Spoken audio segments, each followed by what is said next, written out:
hasn't been traumatized. I think everybody has. But some of us are a little bit fresher into their own life cycle than others, just coming out from under the thumb of that pressure. And or maybe you've been depressed for a really long time and you've forgotten who you are entirely. How do you find out who you are again and what you like, what your preferences are, what you even want out of life? Like, maybe it's hard for you to think about what even a 5-year plan would be for you. What do your goals look like? You don't even know because you're just still in survival mode and you're just like white noise. That's all you have is white noise.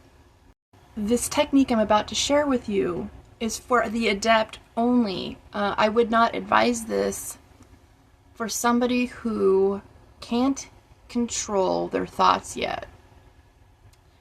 But if you're already practicing this discipline of being able to hold a thought in your mind without having emotions immediately attached to them, or if you haven't gotten there yet, I would start practicing that now so you can get to this next step. Reiterate what I just said. If you can hold a thought without a bunch of emotions attaching to it, that's a good place to be. If you haven't practiced that, this is a good time to start. Okay. This technique that I'm talking about, what you need to do is go through negative scenarios in your mind. What are your worst case scenarios? What are you afraid of? Look at that fear for a second. Detach your emotions.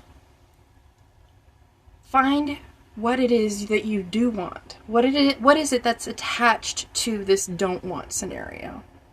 Then I want you to purify your mind, clear it out of all thoughts, sit with your thoughts as empty as possible for the next 5 to 10 minutes. You can use those scenarios later when you have your emotions at your 0 point. You can go back. Think about those feelings of what it is you do want. And do the same practice. Try not to attach too much emotion to that.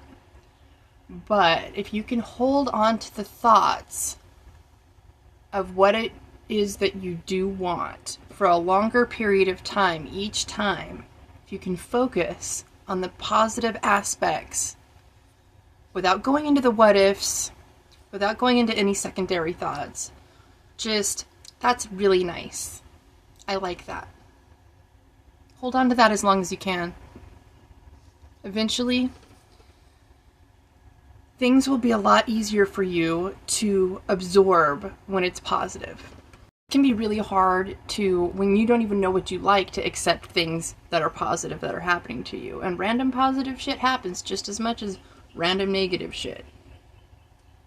But we can not know that we're seeing opportunities if our eyes are closed to the opportunities, or to the saying yes part, or to even thinking that you have the ability to take this new task on, or new whatever.